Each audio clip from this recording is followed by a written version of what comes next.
Welcome to the Atheist in Recovery podcast, where we talk about finding hope in recovery. And now your host, Dr. Adina Silvestri. Hola, Atheists in Recovery land, and welcome to episode 48 of the Atheists in Recovery podcast. And I'm excited to introduce you to a friend of mine who is the co-pastor of North Star Community Center, which is a recovery center in Richmond, Virginia. And I thought that today we would talk about faith and how to find it amidst all of the chaos that's happening in the world right now. And so we talk about faith. We talk about faith shifting. We talk about how Teresa feels individuals don't recover in programs. You know, they don't recover in 12-step meetings. And we'll find out why she feels that way. And I think that you are going to really like some of her approaches to religion and spirituality and faith. And so we also talk about radical acceptance, and you need to have, she says that you need to have radical acceptance in order to have any hope for change in recovery. And so I hope that you really enjoy this wide-ranging conversation with my friend, Teresa McBean. Teresa McBean. Teresa is a co-pastor of North Star Community, a recovery church and RVA, and executive director of the NACR, an organization dedicated to helping communities better serve families suffering with substance use disorders. Okay, guys, on to the show. Teresa McBean, welcome to the show. Thank you for having me. So we met quite a while ago. I think it was maybe 6 or 7 years ago. Yeah, I think so. And we met through the North Star Community Center, and you have an awesome program there for families, individuals in addiction, and for people that are in active recovery. And I was a part of that program. It was fun having you. And I thought maybe we could talk a little bit about that, and you could kind of give our listeners a little background about you and some of the work that you do in the community. So North Star Community has been around almost 21 years. Wow. And we started because we felt like there needed to be more bridges to resources for families struggling with substance use disorder. And then pretty quickly we realized also co-occurring disorders and mental health issues. Mm-hmm. And so we started up as a kind of recovery ministry. We also wanted to be a bridge to the church if anyone wanted that bridge. Mm-hmm. There were people out there that felt like they wanted that bridge. And it wasn't around 20 some years ago. A lot has changed in 20 years. There are more bridges now. And then, so that's what we did. We started. And then we ran an 8-week pilot project. We didn't expect it to, quote, work or anybody to come. We did not plan for it working, and really rarely ask that question even now. And we've become a community resource. We have our own building. And we really see ourselves as a recovery resource that is open to spirituality and conversations about that within the context of both recovery, co-occurring disorders, and crises. Thanks for that. So I wonder now if you could tell our listeners maybe a little bit about your spiritual background and sort of how it's informed the work that you currently do. Well, I came from an irreligious background, where spirituality was not a thing, came to a position of kind of spiritual awakening in my own recovery journey in my 20s, when I sort of had to realize that the answers to what was ailing me were not accessible to me in any way other than a power greater than myself. And that led me to a pretty traditional route in terms of faith, to a large Southern Baptist church in the Richmond area. And then a lot of change and chaos theory. And my friend Kathy Escobar calls it faith shifting, in terms of trying to understand what it would mean from my particular faith experience to be part of the solution and part of the support in a community rather than part of the problem. Mm. And so, yeah, how I view my own faith has really changed in the last 40 years. But I'm pretty excited about where I am right now. Yeah. Can you tell me more about viewing it as a solution instead of a problem? Well, sure. So I think that spirituality or religion or faith Mhm. is a problem if we start from the position of what do you believe? And if you believe, you belong. Hmm. Because if you've got to believe something in order to belong, then what you don't have is radical acceptance. And so my belief is that without radical acceptance, people never feel safe enough to venture into any kind of change. And in order for me to get well, I had to change a lot. So I swam against the tide Mhm. of non radical acceptance. And so my learning curve was to be a person who participated in radical acceptance. And if that's the case, then, and this I think is true of us Mhm. in our community, we start from the position of you belong, Yeah. and we don't really care what you believe. I love that. Because if you belong, then we've got a really a lifetime or a short time. Some of our people are lifers and some come and go to have conversations about what we believe. But there is no sense at North Star Community where there's somebody that sits at the top of a huge hierarchy that tells you what you should believe and what you have to believe in order to belong. Mhm. So we really are, we have a very flat hierarchy. Mhm. And I think that's sort of, so what we want to do, if I were describing us, is we're overlapping circles of two Venn diagrams. And it is where radical acceptance and the hope for change intersect. So if you could picture those two Venn diagrams with an overlap, our logo would be in the middle of where those two circles overlap. At least that's what we aspire to. Yeah. So as you started on this faith shifting journey, how did that change your recovery maybe? Well, I think actually my recovery changed my faith. Mm. And if it hadn't, I think at this point in my life, I would have neither faith nor recovery. But I think the inspiration for change came through recovery. So what happened is in the early 80s, I have three younger brothers, and the middle of those three got into recovery from a severe alcohol and cocaine addiction. Mm. And he asked me to support him by studying the 12 steps. And that's where I was exposed to that material. And I got to tell you, it was such faithful material. And it made so much sense, not only to my head, but to my heart. Mhm. And I think a spiritual journey has to include all three centers of intelligence for it to make sense: our head and our heart and our intellect. And the 12 steps did that for me. So that was an immediate radical shift. Mhm.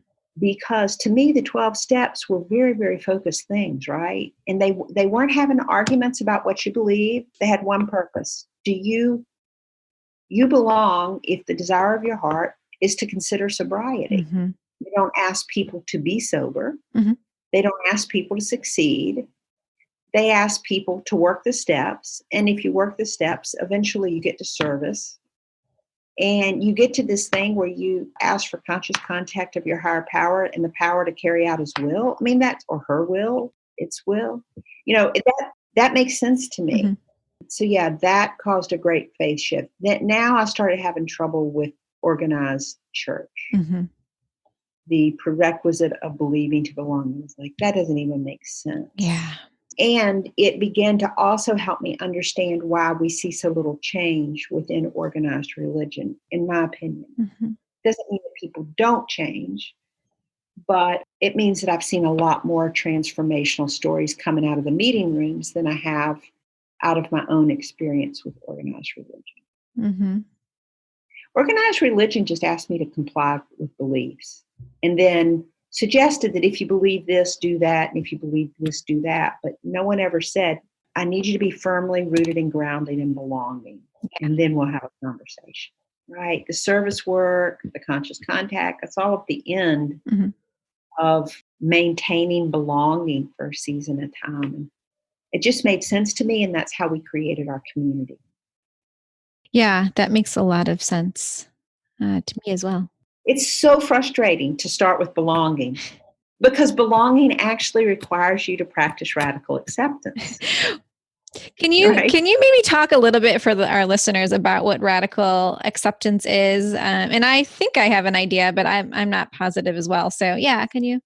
Well, for me, what radical acceptance means is, just what it says. You're radically accepting of people that don't agree with you, people that do things that you think are not in their best interest and are definitely not in your best interest.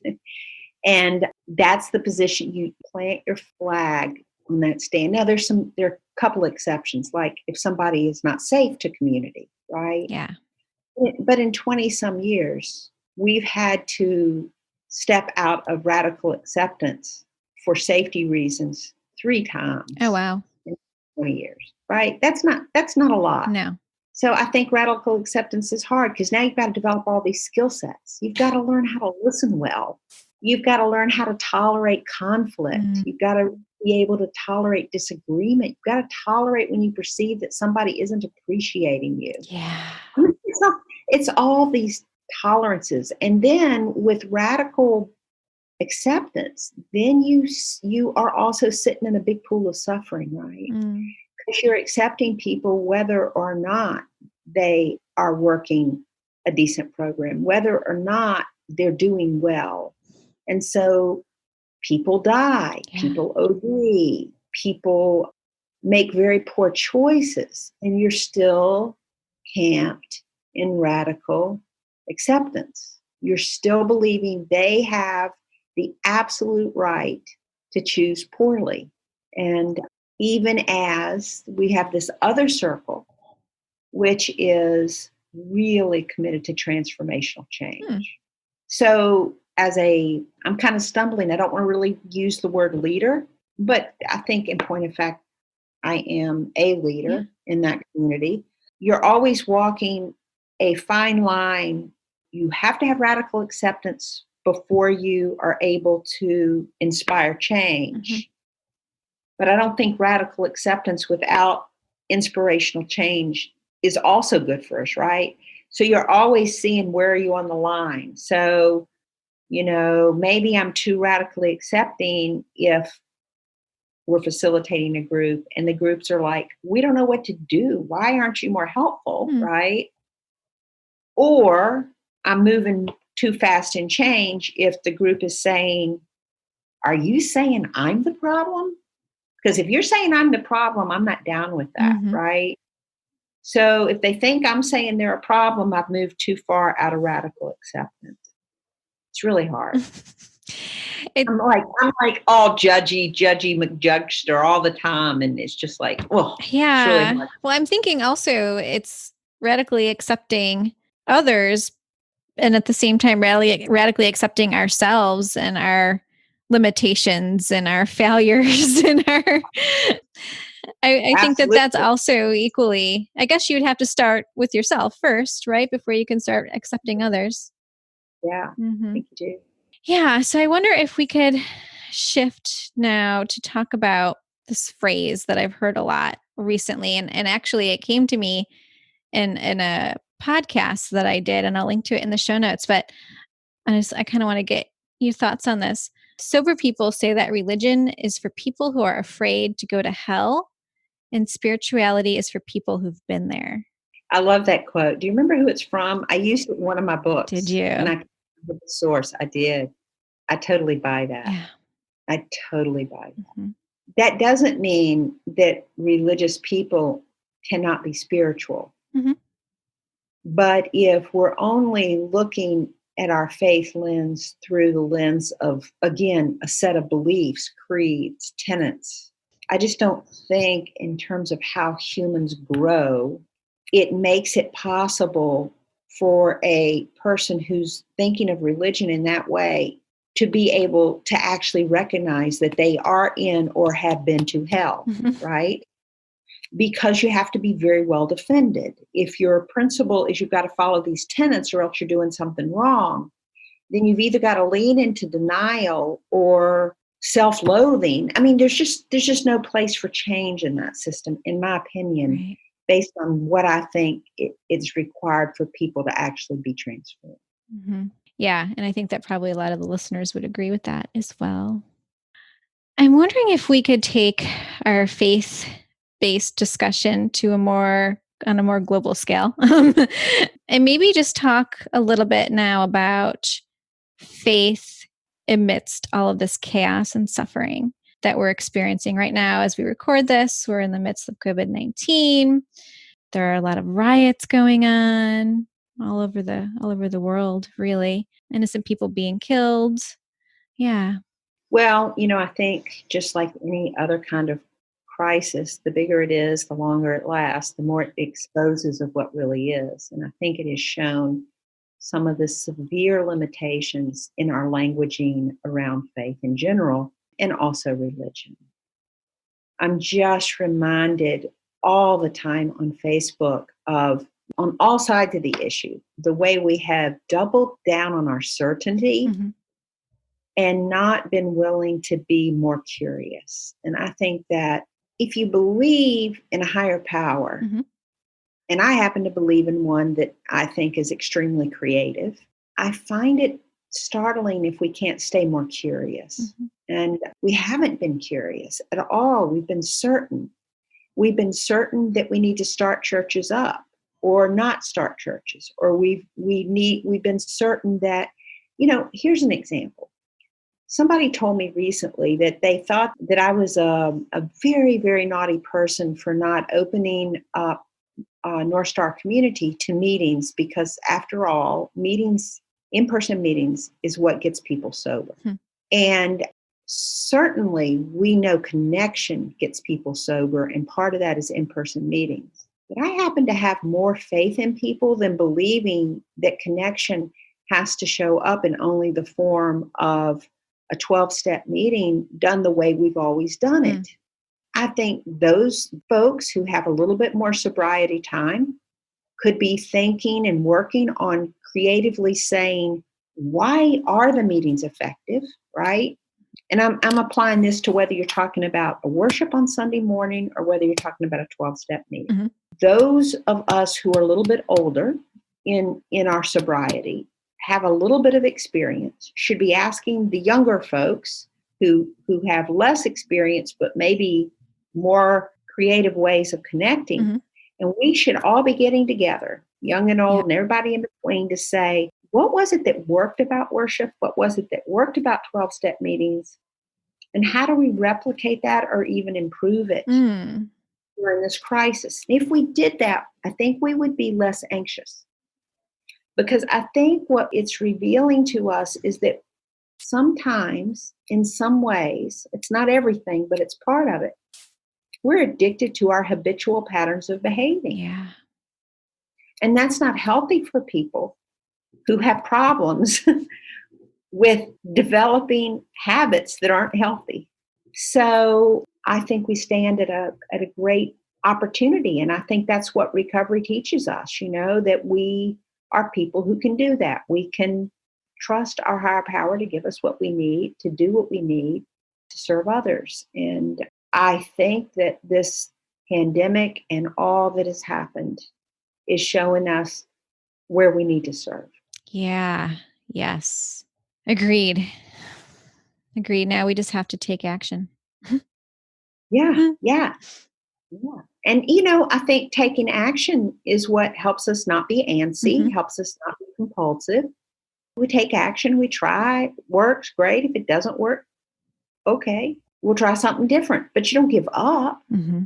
Mm-hmm. You keep figuring it out. And there are advantages to what we've learned. There are upsides, right? Like our Zoom meetings in our worship space have made it possible for more people to join us, people that have moved away. We've got people that are coming from states away. Yeah. The people that are speaking up the most in our Zoom meetings are our introverts. And we everything we do is dialogical, so we don't give sermons. We have conversations, even in our worship experience. Our introverts are speaking up more on Zoom than our extroverts are. We're saying to ourselves, even if we get back in the meetings, I think Zoom serves some of our introverts better, and we'll keep that up. Oh, wow. Yeah. So, there are things that are much bigger than our personal preferences. And I believe that we're capable of doing better than our anxiety tries to tell us that we are. Mm-hmm. I don't believe the physical meetings get people sober. Interesting. Because if that were the case, people have lots of meetings. We would all be a lot better human beings than we are. Okay. Meetings don't get people sober. It's the people that go to the meetings that support people. And their work and their higher power, all that stuff gets people sober, not stuff in a room. Mm-hmm. So I don't know. I'll be glad when we can meet again because I think that's also important. But I, for one, don't need it in order to be challenged to keep changing and serving better. Mm-hmm. Yeah, I love the part that you said that, meetings don't get people sober, but people get people sober.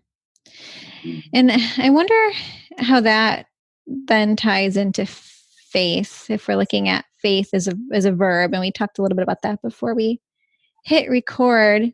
What do you think we can do now as individuals that are in recovery or struggling with recovery to have faith that things are going to get better? And I sort of, for me, when I picture having faith, I picture driving down this long road and it's dark. Maybe I'm in upstate New York where I'm from, and there are a lot of hills, and I have the high beams on. It's got to be snowing, right? Because it snows a lot, 12 months out of the year. And I just can only see what's right in front of me. Well, isn't it great that we have recovery? Because as I tell my community all the time, we were created for pandemics. We absolutely were. We are the group that holds the superpowers right now. Because early on in recovery, we had to focus on putting one foot in front of the other, like a 6-inch move, not a 6-foot move. And we had to do that over and over again, in spite of the fact that everything our body and brain was telling us was to do the opposite of what we were doing. And we did it. And even if we are struggling in our recovery right now, we still have a superpower because we have what we need. We have a systemic way to be looking at our problems that has been effective for a really long time for other people. And we can follow that too, one step at a time. My life is unmanageable. I believe that I can be restored, so I can be a person of hope. I turn my life over, so I'm not going to make my own decisions. I inventory. I make amends. I do, all on and on and on and on, one step at a time. We've got the materials for it. We've got the capacity to practice it. And that is the very things. Think about if everybody utilized the skills that we learned in the 12 steps, how faithful we would be. We would right wrongs by making restitution. We would have hope that there's something bigger than ourselves, even if we can't see it, even if it's blizzardy when you're driving down the long road. We have personal work to do that involves daily prayer, daily inventories. We have our work to do the next morning after that exam. And at the end of the day, we got to go make right all the things we did that we wished we didn't the day before when we were stressed out. And we absolutely have a map for where we're going. We're going to try to the best of our ability to serve others. I mean, what else is there? We don't need anything other than that. So what about the poor world that doesn't have that? Then they don't know how to be curious. They don't know how to admit their own personal responsibility. They don't know what to do with their anxiety. They maybe have never dealt with it before. Maybe things have kind of worked out for them a lot. That's who I worry about. I worry about all the people who've been tremendously successful in their lives. Because how in the world have they developed the kind of skills that they need to survive not only a pandemic, but the aftermath? Yeah.